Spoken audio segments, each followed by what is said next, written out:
Good afternoon. Sorry, I look kind of rough because we've been doing homeschooling and work and everything else. Um, I've had quite a few questions on some of my videos, and I know I said I would get right back, but we've had a lot of stuff going on. So I just wrote down the questions that I had, and I will just do one big video. So the first one was on my industrial machine, which is a Juki 1181N. I got mine from Sunny Sewing Machines, and I built it myself, so I didn't get it already constructed. So it comes with a video and everything on how to do it, and it took me about a day, but that's because I take breaks. Anyway, so the first question was how to wind the bobbin, and then the other one was thread the machine. So it all goes in together. So I am going to show you how to do that, and I actually have an extra bobbin. So I've ordered my bobbins off of eBay from China. I think these are the M class for the 1181. There's other places to get it from. You just have to shop around and price and what you're comfortable with spending. So let me get this off because some of the bobbins do come super tight and you have to adjust this thing over here, which I'm about to show you.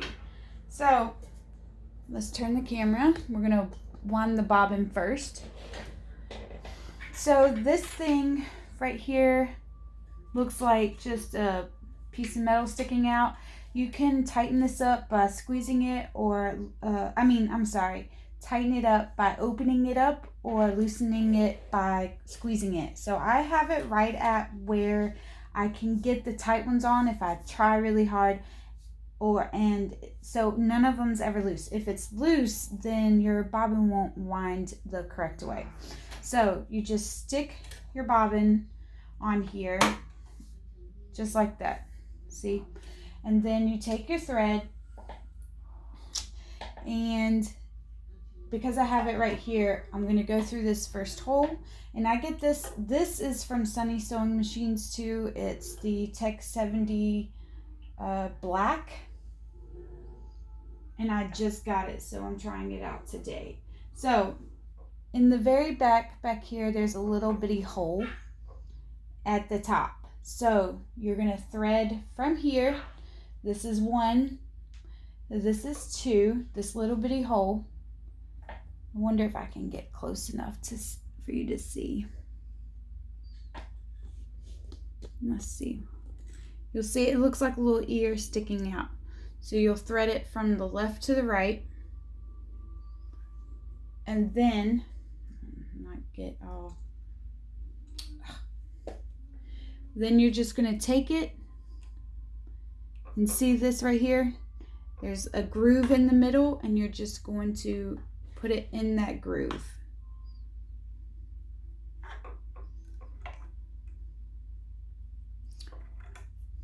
Okay. So you're just going to go over the top and around the bottom, hold both ends and pull it tight so it sits in that groove and comes out the bottom right here. See? So it goes through the hole, over the top, around to the bottom. Then you're going to come back and pull your thread, put your thread through one of the holes in your bobbin and just pull it tight, just like that. So it should have a line from your cone all the way out. And then you want to make sure that on your industrial that your foot is up, just like that. You can lift your foot up and lift this. That way your foot is not up all the way, but I don't do that because then I forget. So I just lift it up without pushing my gear on the bottom. I guess not foot pedal, but your lift lever. So there you go. I hold some string, and then this is If you run your machine slow, you're not getting a lot of oil through the machine. At least that's what I heard in a video. So when I'm winding the bobbin, I like to open it up all the way and check this top, this right here, because you can see the oil bouncing in. So I'll know if I'm low on oil if I don't see any oil coming through there. So now I just, oh, you got to push that button. So this hits the belt. And then my thread got beneath my cone. Hold it. Just like that. And then you just hold this thread tight enough until it pops off. If your bobbin doesn't fill up all the way because this isn't adjusted, I don't feel like adjusting it, because when I tried one time, I never got it right. So I've been using this machine for a year now, so I know to go back. So if it doesn't fill up all the way that you like, just push the button and hold it, and then push your pedal, and then I just guide the thread to the empty space in my bobbin. So that bobbin is filled. What I do is, if I know I'm going to be needing this color, I just leave it there and snip my thread on the back end of the ear. So I snip it from the hole to the ear, and then now I will thread the machine. So it's coming from the cone.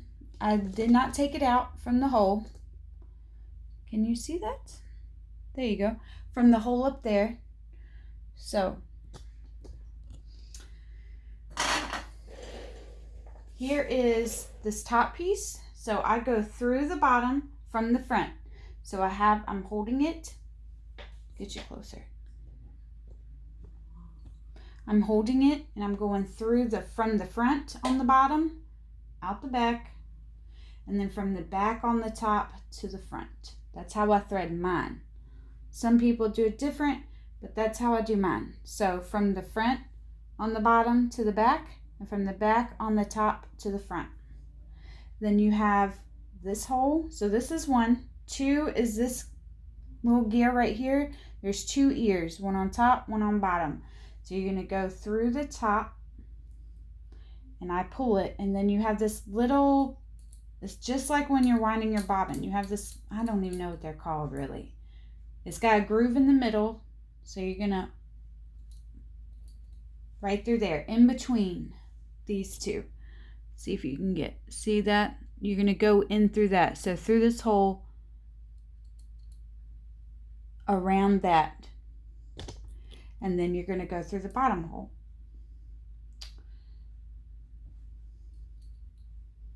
Of course, it's going to give me fits now. So around and then through that bottom hole. So that's 2. Number 3 is this piece, all of this together. So you're going to go around. This has another little groove too on the back of this. So you're going to go in between these 2 discs. So go in between those 2 discs, around, still in the discs, and see this little piece right here? You're going to go past it, come straight up, and go around right there. So it's going to come down, around in between those discs, past this little piece of metal, and up through this hook, just like that. See if you can get a good look. Okay, and then you're going to come back down and around this hook right there. So once you get up through this hook, you're going to come down around this hook. And then make sure your needle is up. And you go through the hole for your needle. Right through there. this piece right here. And come down the other side and just go straight down through this hook and then around the little thing right here. See if we can get closer. I don't know how much closer I can be. Okay, so I'm gonna pause it for a second. So it came through here, down around this. It looks like a little heavy spring, so you're just going to go around just like that. Go through this hole on the top of your needle.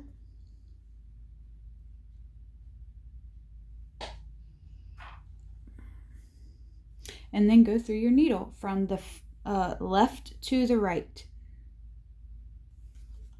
And pull it. And don't get it all twisted like mine just did.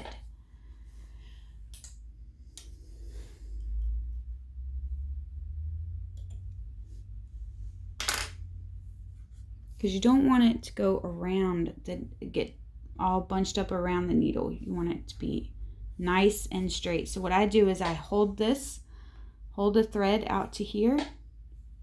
See if I can get it where you can see. So I hold it whenever I get through the needle, and as I'm pulling it through the needle, I just hold it straight. And there you have it. It's threaded. And then you put your bobbin in, which mine is already in, and pull it up from the bottom like you do a regular machine. So that was how to wind your bobbin and thread the machine. So another question was, oh no, look at my hair. This is what happens when you stop dyeing it for a wedding that had to be moved back for the coronavirus. So the next question was how to operate the foot pedal. I did a time-lapse video and I wasn't really understanding the question. The time-lapse video I did through a video editor. I didn't really sew that fast, but I will show you how I set my pedal up, because when I first bought it and we put it together, my fiance had the pedal up so high that as soon as I touched the pedal, it was taking off and I was not doing so well. So I'm going to pause the video and we're going to move down below and I'll show you my setup down there. Okay, so this is the bottom, let me turn you, of the machine. I have the servo motor so I can turn up and down your speed. So if you are going super fast, check your speed. So it goes from 350 to 3450. I set mine on 1280. 350, it doesn't even really run. 660 is a good starting point. That's where I started. And if you want to start practicing going faster, the fastest way that I did was on straps. Because I can it's one line, and that's how I got used to my machine going faster and faster. But I have become really comfortable on 1280. I doubt I will ever increase it. I do sometimes, whenever I'm winding my bobbin, I'll turn it all the way up just to give it my machine a good hard fast run real quick, because just to make sure that the oil is going through the machine correctly and just to let it run for a minute really fast. So if you have a servo motor and you're worried about how fast it's going, look at the dial right there. So this is the lever for the foot. I did have a question about that. So, I mean, it's pretty much it. You just push it to lift your needle and with my leg. So now this is, let me see if I can get you down there. Okay, there it is. This is my foot pedal. As you can see, it's almost completely flat. So just about it. I don't have it raised at all, hardly. So whenever my foot's on it, you can see it's not up, it's not down, it's almost just completely flat. And then when I sew, let me see if I can get you down there. When I sew, my whole foot I am very sorry for this. This is harder than it looks. My whole foot's on here, and then I just practically use my toes and the front part of my foot, and I'll just barely press this up and down and lift it. But my foot rests on here, and that's how I do it. But I believe these two pieces are how we lift it. Actually, this piece right here. I guess I need to tighten that up. I've been using this so much that I guess I need to sit down and do a once over on my machine. So this piece right here is how you will lift and lower. You just unscrew this some and lift it and lower it and tighten it back up. So you need to, I would get some, look, there's a bolt. I need to find out where that went. And you need to sit down at your machine with some scrap vinyl or heavy material, because this is a walking foot, so I can't use just plain old cotton.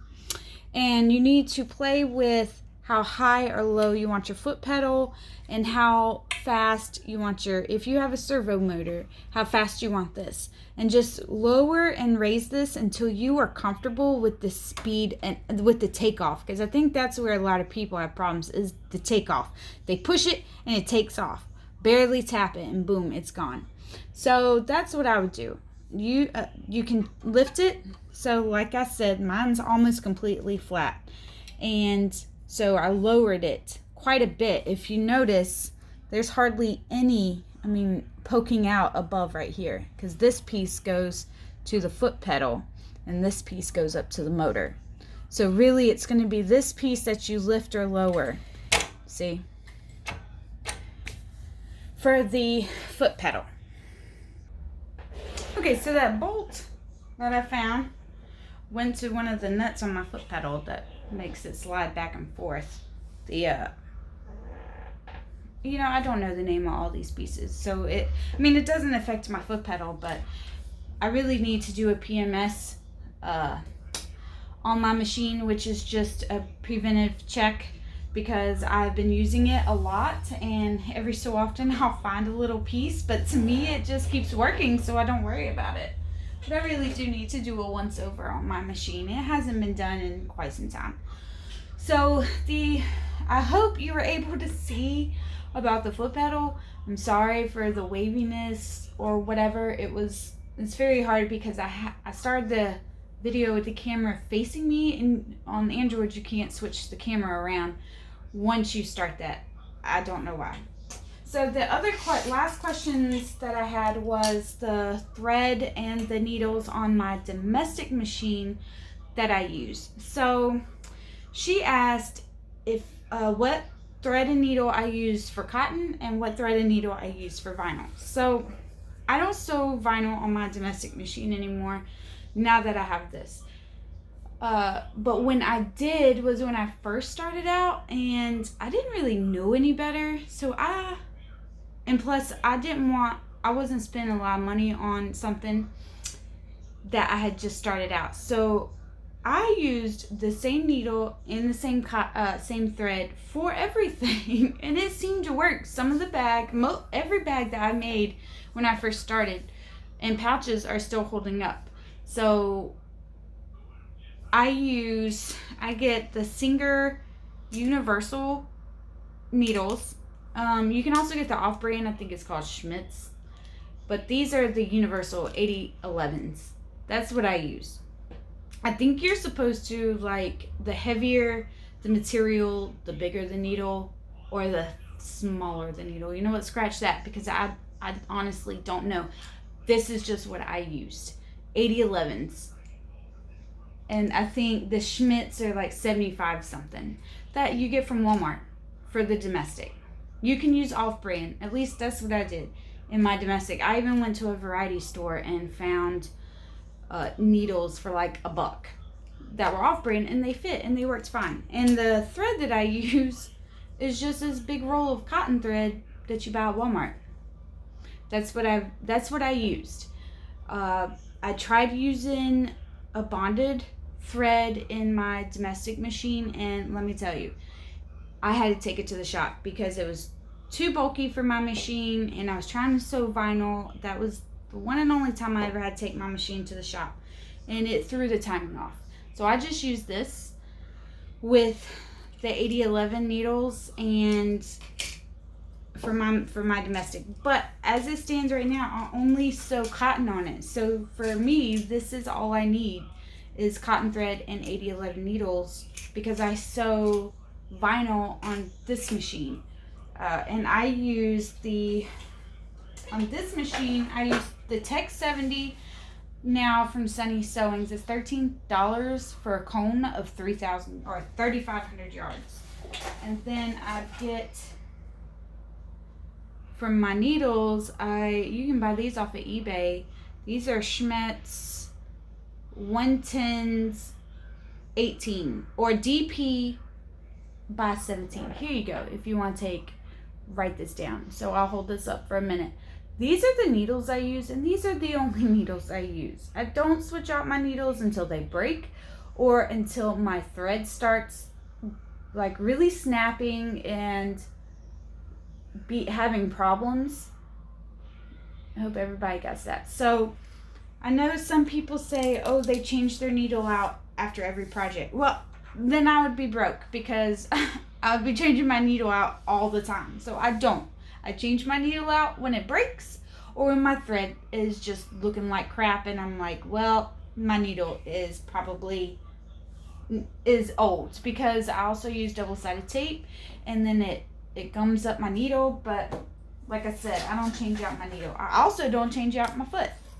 I have taught myself how to sew with zippers, and the only thing I haven't learned yet is piping, but I'm getting there without changing out my foot. I have the feet, I just don't change them out because it's so tedious. It really is. And then I think that's about it for all the questions that we had. So my thought had went off somewhere else. So if you do have any other questions, please let me know. If you like this video, give it a thumbs up. Please subscribe to my channel. Blah, blah, blah. You know, all the normal stuff that everybody says. So again, if you are still a little bit confused about what I showed today, don't hesitate. If I don't get right back to you right away, I'm very sorry, but I'm homeschooling the kids. I also still work. I'm still considered an essential employee. And plus, my fiance doesn't like it when I record videos when he's home, because I shut the doors and he works nights, so he only gets to see me every so often. Anyway, I hope you liked this video. It was a good 25 minutes. Have a good weekend.